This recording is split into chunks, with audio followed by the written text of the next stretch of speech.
Kalau kita dianiaya karena kita amoral, ya salah sendiri. Kalau kita dianiaya karena business venture kita atau perbuatan kita tidak benar di dunia bisnis dan di marketplace, siapa bisa salahkan kalau orang berkata orang Kristen kok begitu atau kenapa jemaat gereja itu. Tetapi kalau kita dianiaya karena kita setia pada Injil, oh monggo silakan itu mahkotaku.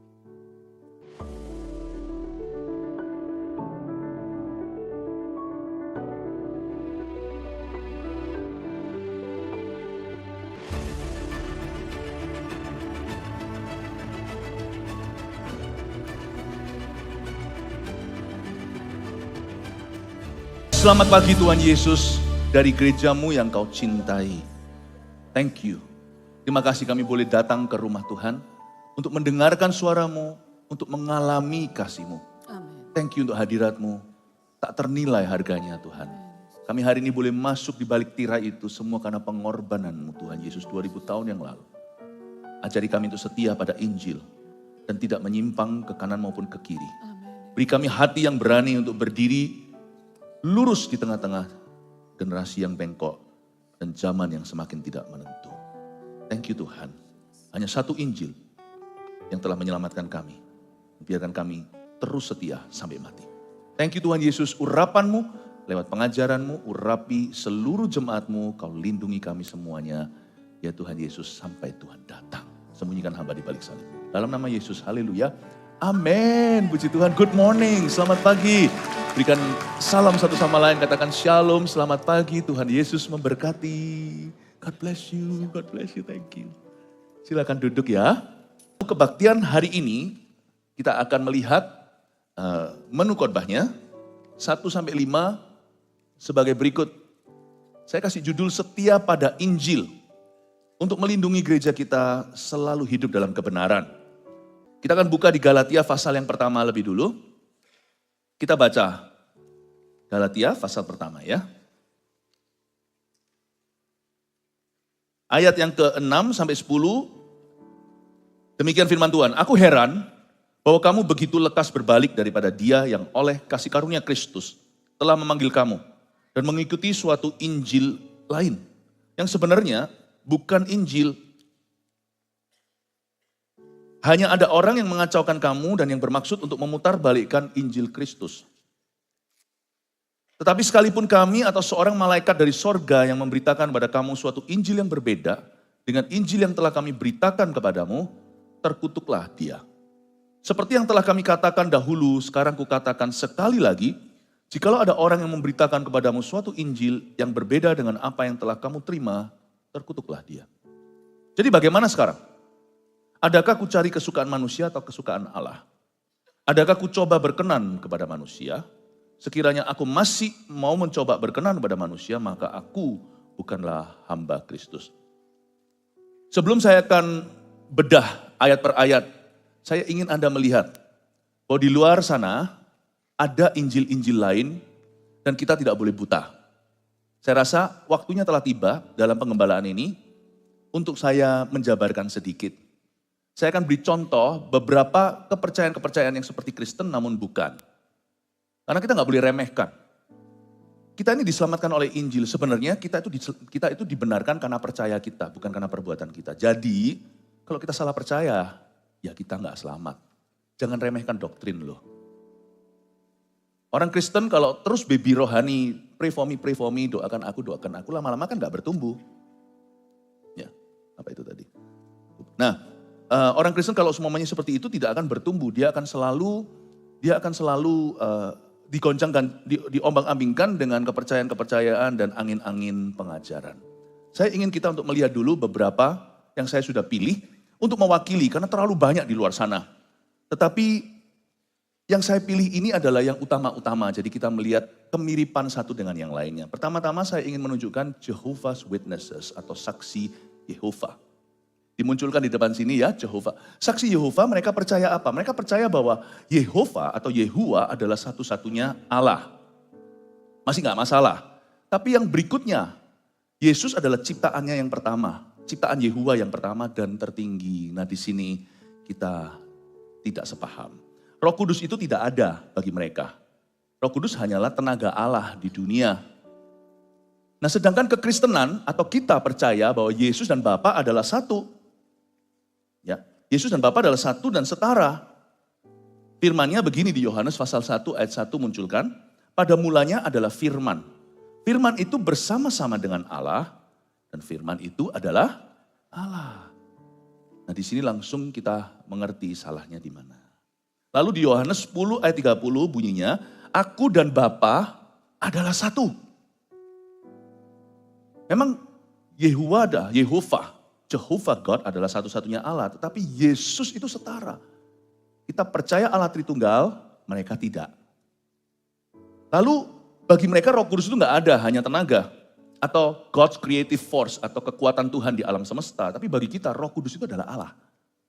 Ayat-ayatnya sebagai berikut. Dan janganlah kamu mendukakan Roh Kudus Allah yang telah memeteraikan kamu menjelang hari penyelamatan. Efesus 4 ayat 30 munculkan. Terima kasih. Ya, Efesus 4 ayat 30. Munculkan ya? Oke, tadi saya sudah bacakan. Berikutnya adalah Yohanes 14 ayat 26. Tetapi penghibur, yaitu Roh Kudus yang akan diutus oleh Bapa dalam namaku, dialah yang akan mengajarkan segala sesuatu kepadamu. Dan akan mengingatkan kamu akan semua yang telah kukatakan kepadamu. Dari ayat ini yang kita baca, kita melihat bahwa Roh Kudus itu seorang pribadi. Roh Kudus seorang pribadi, dia bisa ngajar, dia bukan energi. Ayat yang tadi nggak usah dibuka lagi, jangan dukakan Roh Kudus Allah. Roh Kudus disebut sebagai Allah. The Holy Spirit God. Dia bukan tenaga. Sekali lagi, dia seorang pribadi dan dia Allah Tritunggal. Lukas 12 ayat 10, setiap orang yang mengatakan sesuatu melawan anak manusia, ia akan diampuni. Tetapi barang siapa menghujat Roh Kudus, ia tidak akan diampuni. Saya rasa kalau urapan itu hanyalah listrik sorgawi, kenapa menghujatnya tidak akan diampuni? Seperti seolah-olah kita melukai seorang pribadi. Di sini kita mengerti bahwa kita sangat berbeda secara ekstrim dengan saksi Yehova. Hati-hati ya. Dahulu kala waktu saya masih sekolah, rumah saya selalu didatangi karena di situ ada kos-kosan.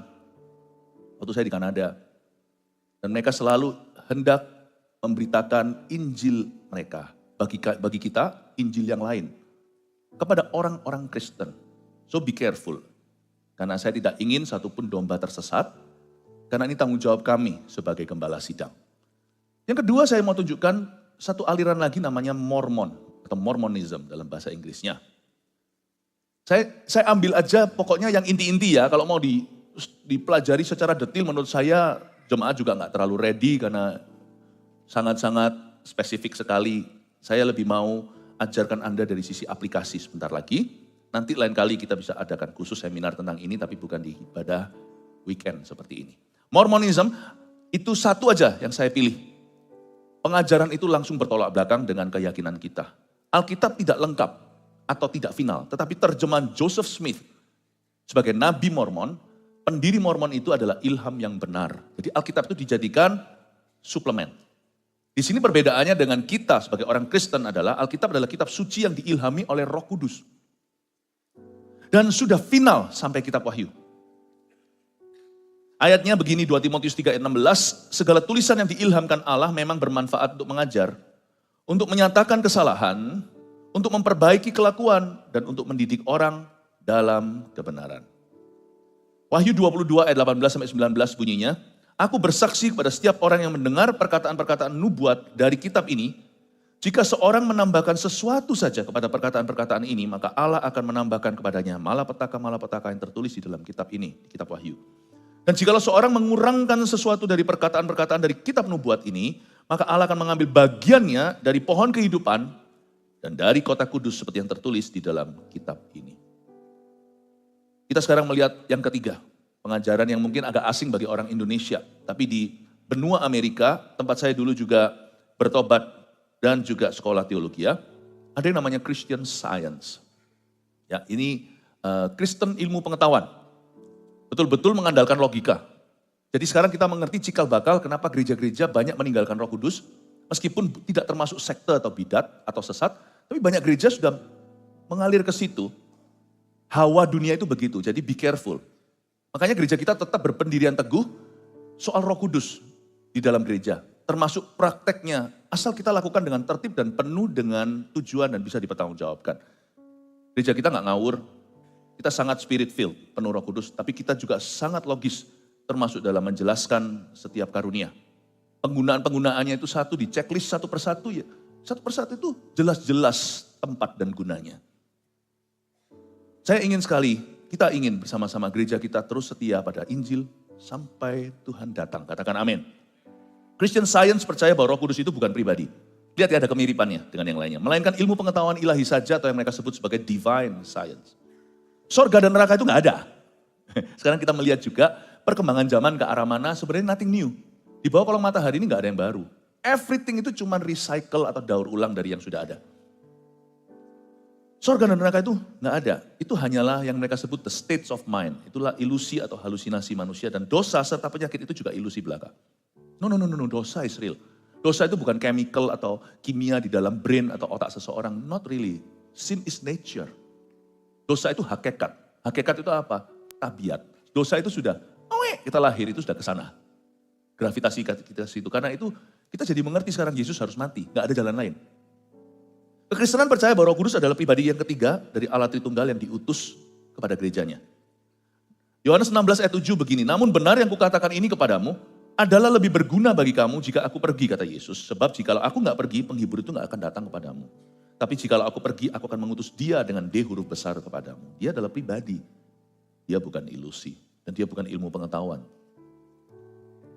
Kalau enggak, kekristenan akan berakhir di mana kalau kita mengikuti Hawa begini. Yaitu kekristenan gereja menjadi sebuah metode atau teori. Roh Kudus itu enggak ada lah. Asal kita positive thinking aja.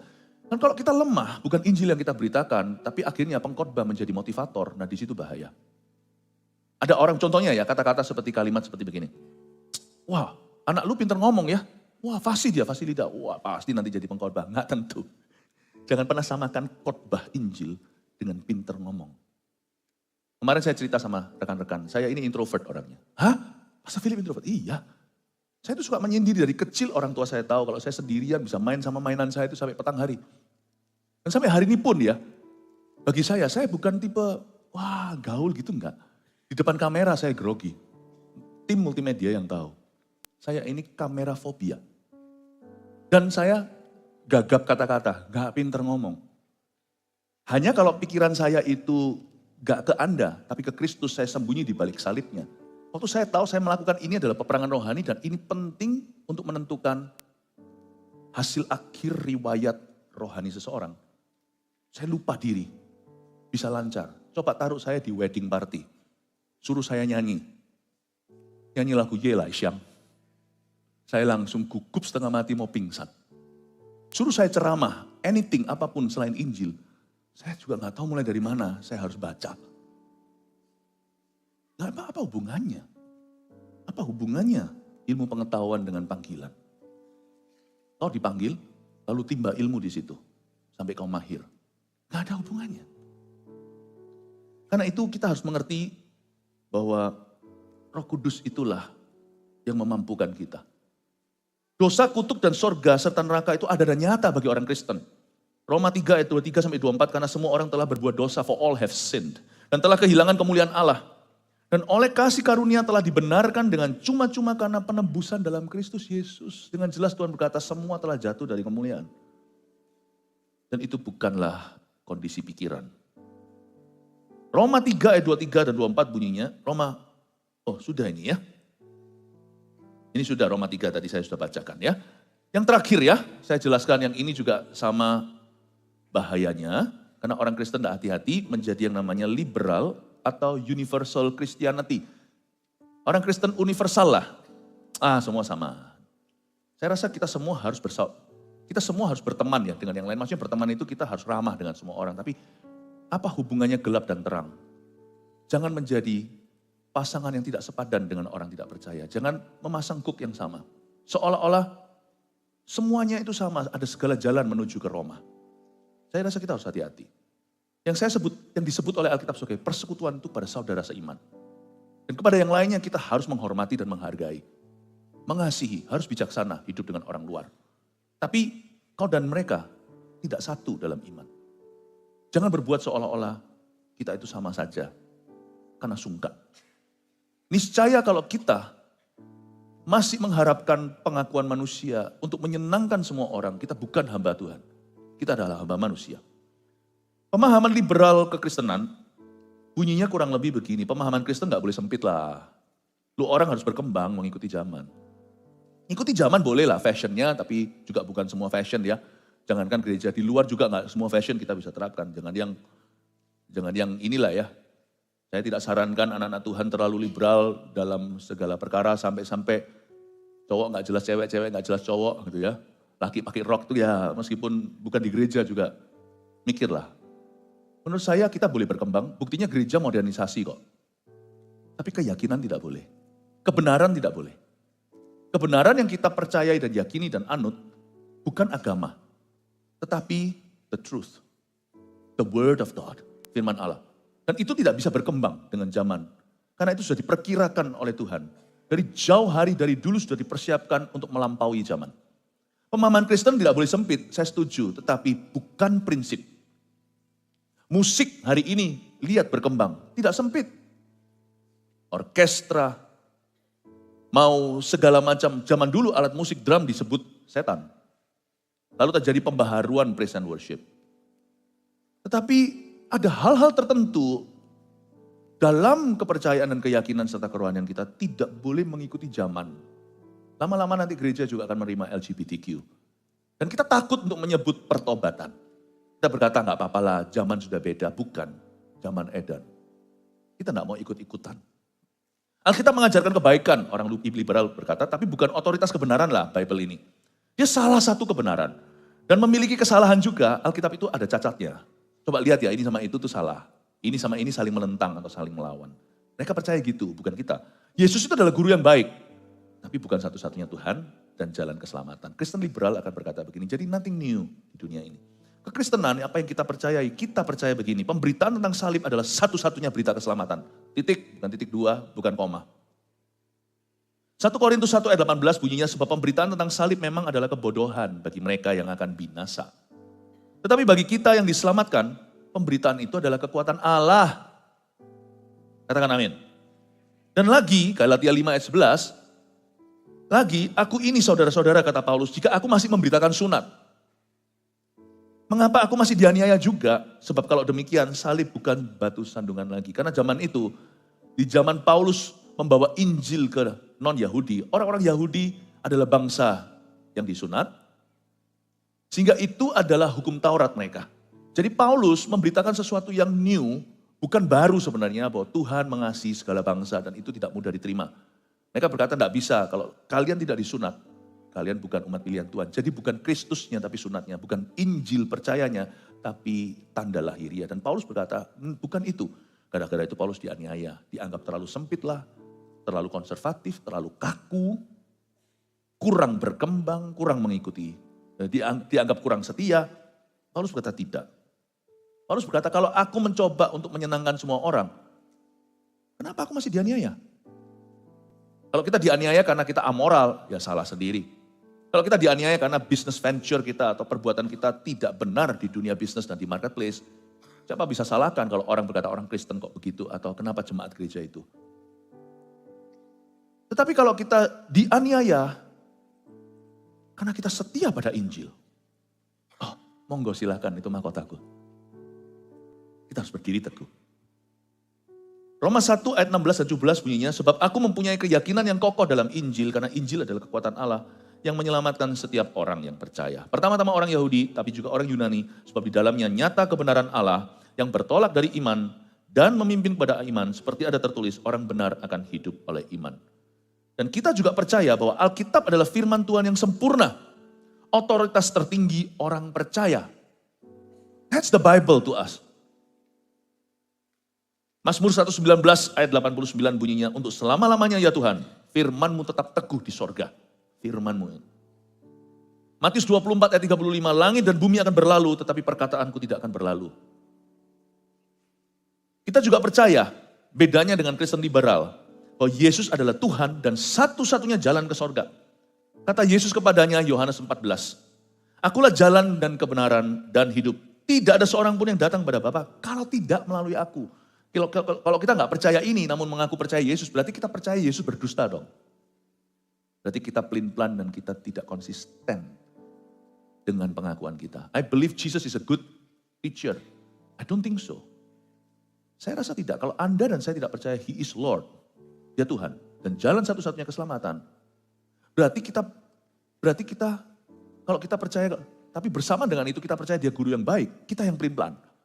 Kalau saya tahu ada satu guru ngomong sesuatu, dia bohong, saya nggak akan bilang dia guru yang baik. Dia orang jahat.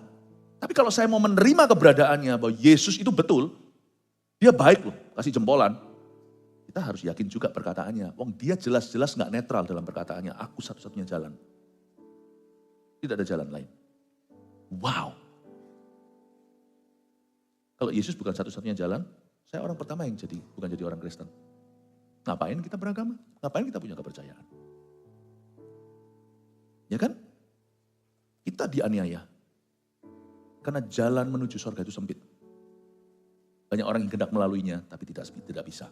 Kisah Para Rasul 4 ayat 12, Rasul-Rasul pun setuju dan berkata, dan keselamatan tidak ada dalam siapapun juga, selain di dalam Dia, sebab di bawah kolong langit ini tidak ada nama lain yang diberikan kepada manusia, yang olehnya kita dapat diselamatkan. Semoga ini semua menjadi patokan buat kita, melindungi setiap jemaat dan putra-putri Anda tercinta. Mari kita sekarang melihat Galatia pasal 1 ayat 6-10, coba saya bahas.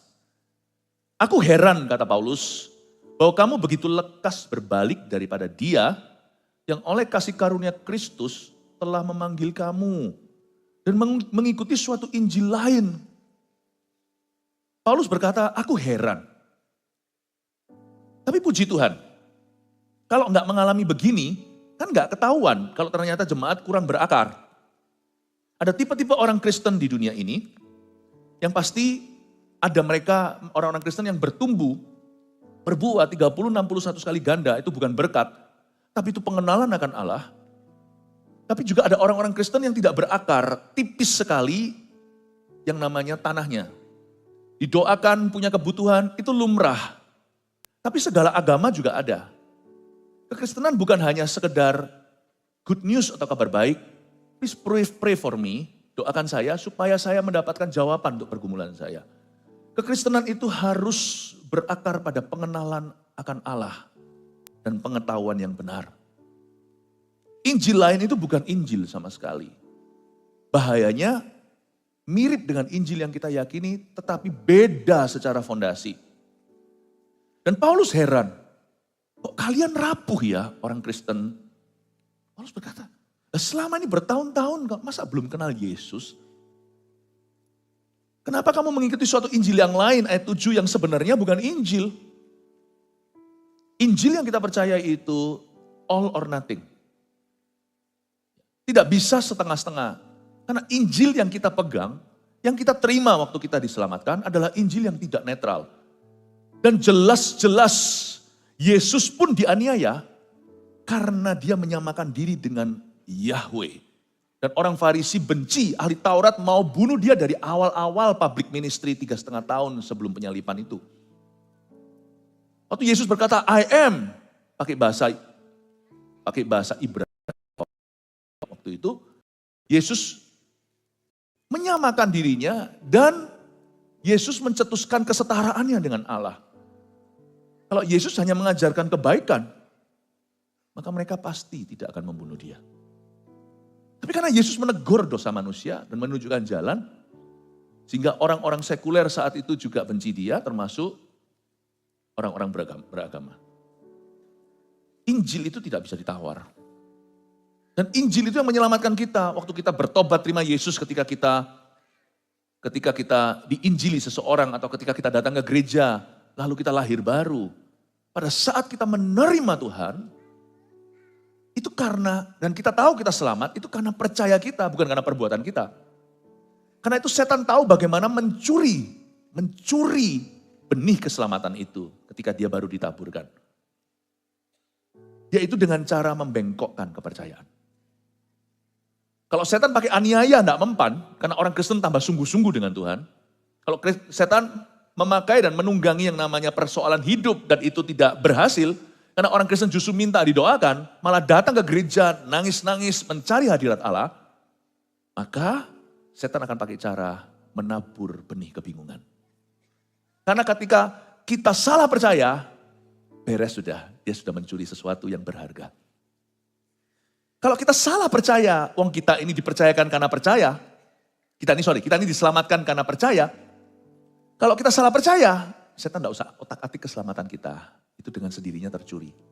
Saya tidak mau masuk perdebatan tentang sekali selamat, tetap selamat, atau orang kalau diselamatkan apakah bisa suatu hari dia murtad lalu dia tidak selamat. Saya tidak mau masuk ke situ karena dua-dua ada kebenarannya.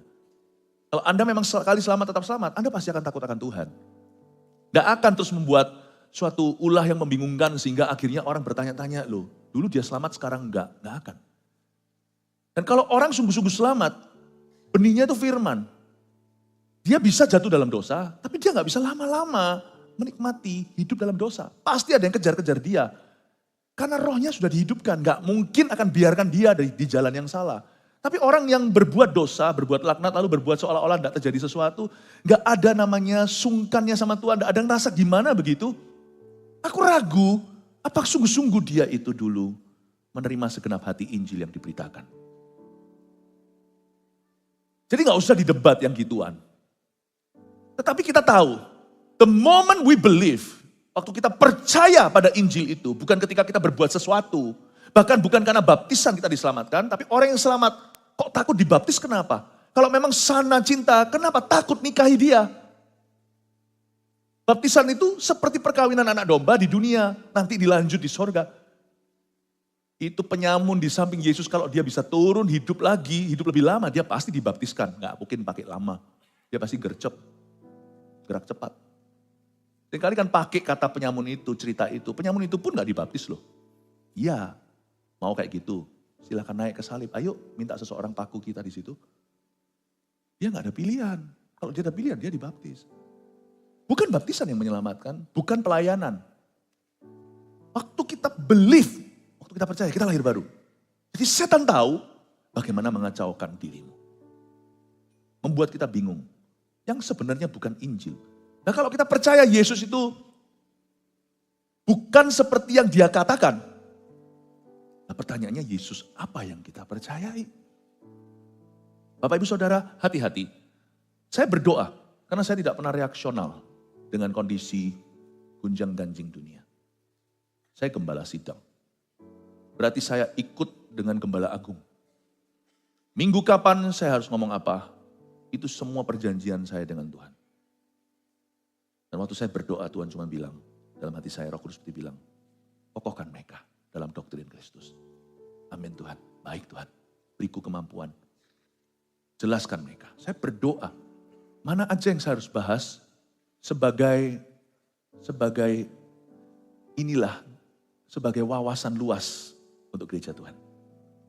Lalu Tuhan taruh dalam hati saya, beritahu pada jemaatku, hanya satu Injil yang menyelamatkan mereka. Jangan kau izinkan itu tercuri.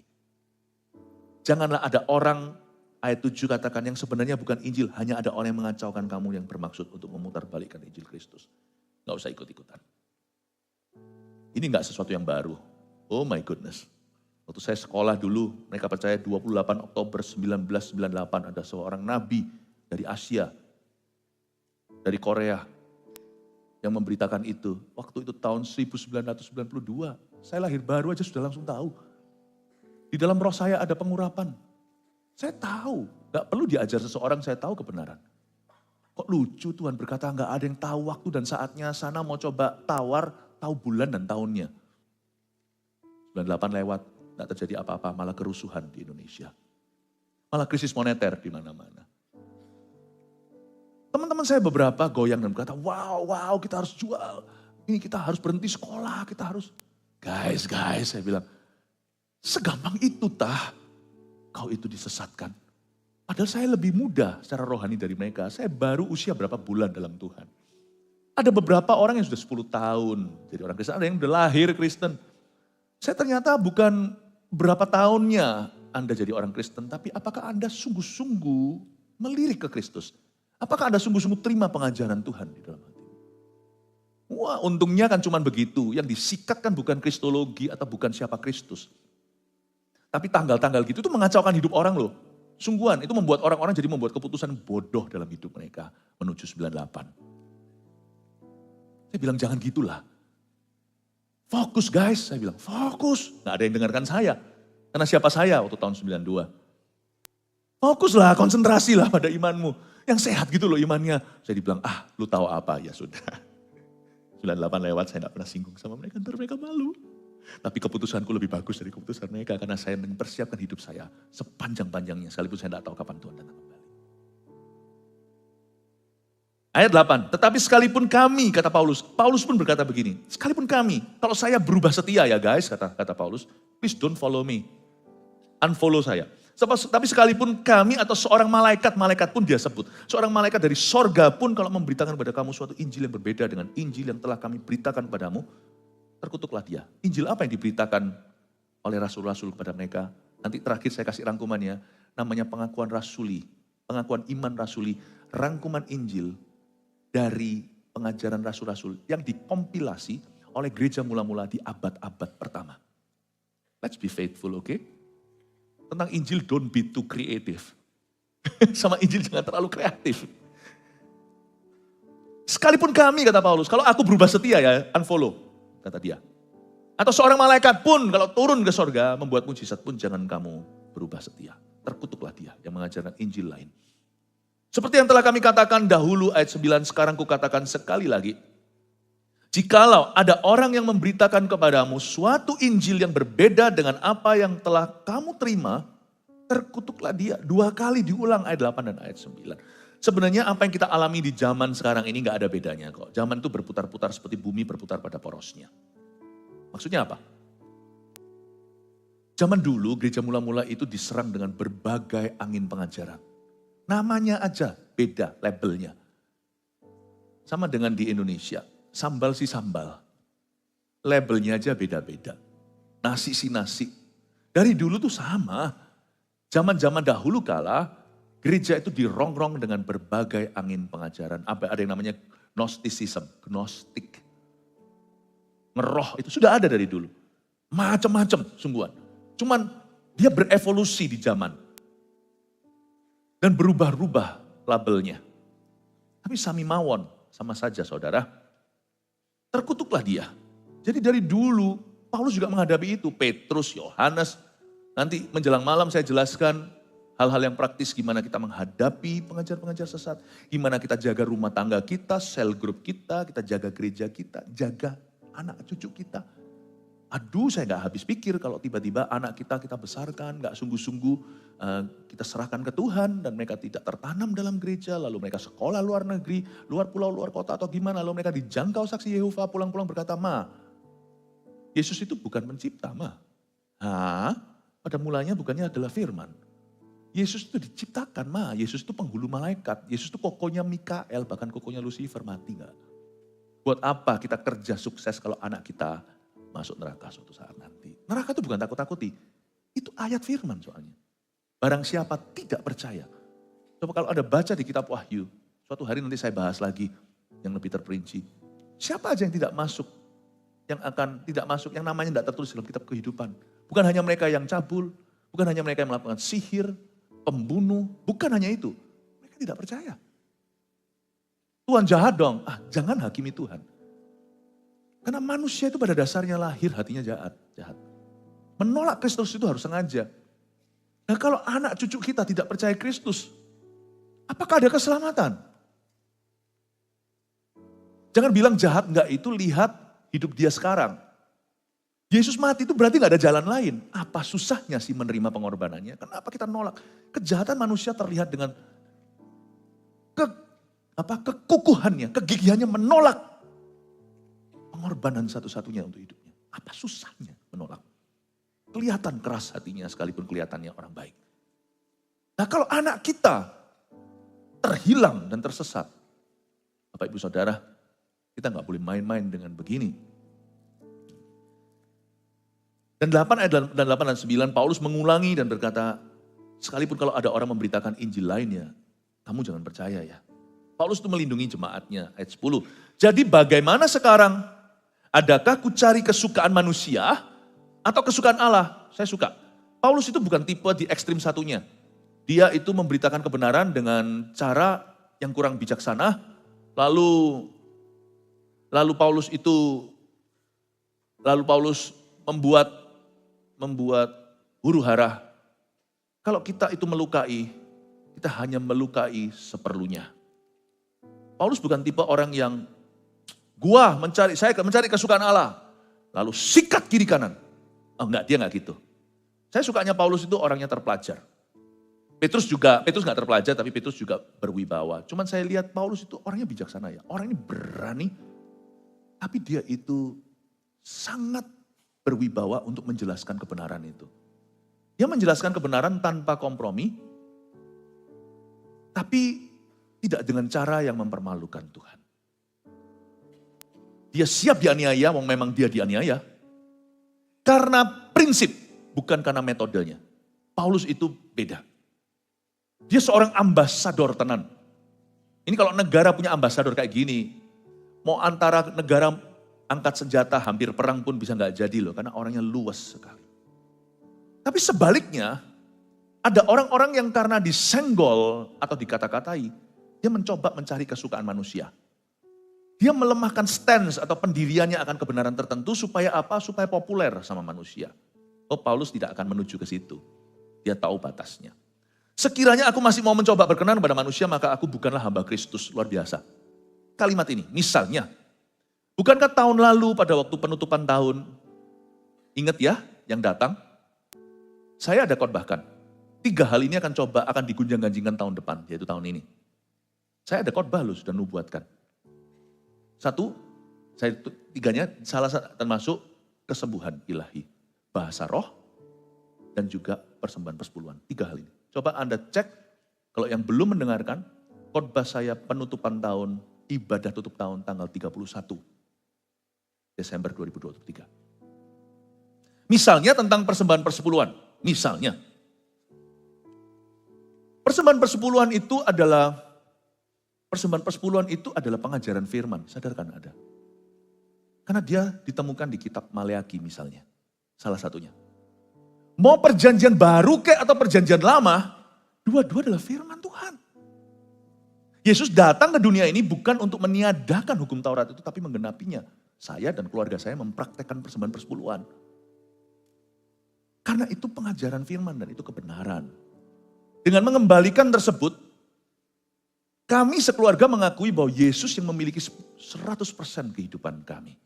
Dan kami mencetuskan percaya bahwa Tuhan yang akan memelihara keluarga kami. Termasuk financially. Kebanyakan orang kan trauma. Persembahan persepuluhan disamakan dengan, oh itu nanti dimakan oleh pendeta. Pendeta digunakan, disalahguna oleh gereja. Apakah semua pendeta dan gereja sama? Karena orang kalau trauma, mereka hanya memikirkan dari sisi mereka. Bapak Ibu Saudara, ketika kita melihat sesuatu kebenaran itu digoncang, sebenarnya itu yang bahaya bukan gereja. Kalau itu kebenaran, pasti ada sesuatu di dalam hidup kita. Nah, waktu persembahan persepuluhan ini digoyang misalnya, persembahan persepuluhan ini, maka ada 2 macam orang. Satu, kita akan ada juga yang marah, lalu kita akan membombardir sebaliknya. Tapi ada juga yang melemah. Lalu berkata, gak apa-apa, kalau gak mau kasih juga gak apa-apa. Loh, saya ngerti. Gak mau terima Yesus juga gak apa-apa loh. Terima Yesus kan bukan paksaan. Tapi terima Yesus itu kebenaran. Dengan menerima Yesus, kita diberi kuasa untuk menjadi anak-anak Allah. Yohanes pasal 1 ayat 12. Dengan menerima Tuhan. Dengan kita mengembalikan persembahan persepuluhan, saya praktisi, saya bukan penerima. Kita semua itu bekerja secara sah, seperti Anda juga di dunia kerja. Setiap kita itu ada porsi yang namanya upah seorang pekerja. Kalau misalnya persembahan persepuluhan, itu digoyang, lalu kita berkata, enggak apa-apa, ya enggak apa-apa, enggak apa-apa. Tidak ada satu kebenaran pun di Alkitab, sekalipun sah dan mutlak, absolut sifatnya, yang merupakan paksaan. Tapi itu tetap kebenaran. Saya tidak akan melemahkan bahwa gereja, melemahkan stance atau pendirian kita bahwa gereja yang saya gembalakan percaya persembahan persepuluhan. Karena itu adalah covenant with God, perjanjian dengan Tuhan. Percaya bahwa Allah memelihara, bukan suatu bahan perdebatan. Amin Bapak Ibu Saudara. Bukan di persentasinya. Oh my goodness. Sebenarnya itu sebuah disiplin rohani yang membuat kita ingat. Saya berdoa setiap hari, saya berbahasa roh 40 menit. Tapi kalau dihitung seharian, saya berbahasa roh lebih dari itu. Saya baca Alkitab, setiap hari taruhlah, ini ya, supaya enggak muluk ya, 5 pasal. Saya enggak kurangi.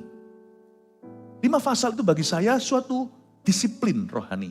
Kalau saya enggak begitu, lama-lama enggak ada patokan. Orang di gym aja ngeplank, itu 1 menit. Kalau kita mengikuti perasaan kita, lama-lama juga 10 detik udah give up. Selalu ada menunya. Yang saya persembahkan sebagai perjanjianku dengan Tuhan. Dan saya harus disiplin dengan itu. Bagi keluarga kami, persembahan persepuluhan adalah sebuah disiplin yang perlu. Itu mengingatkan saya dan anak-anak saya, siapa yang memiliki segalanya. Dan kita tidak usah khawatir, kita hanya berusaha, Tuhan yang memelihara kita. Gereja ini tidak akan mundur dari stance-nya. This is a church yang punya sebuah disiplin tinggi. Bahwa persembahan kita, termasuk mengembalikan persembahan persepuluhan, adalah perjanjian kita dan penyembahan kita kepada Tuhan. Kasih tepuk tangan untuk Tuhan Yesus. Alkitab berkata sekali lagi, jadi bagaimanakah sekarang? Adakah ku cari kesukaan manusia? Gak usah berkata, enggak ya gak apa-apa. Nah kalau saya juga melakukan yang sama, loh kalian gak terima Tuhan juga gak apa-apa loh. Enggak, saya sampai kapanpun, sampai mati saya akan tetap push. Saya tetap akan mendorong setiap orang, ayo terima Yesus. Bertobatlah dari dosa-dosanya. Meskipun tetap akan ada orang yang menolak kebenaran itu. Tugas saya hanya tugas kita, tugas kami, tugas saya hanyalah memberitakan kebenaran itu. Bukan paksaan, keyakinan, conviction.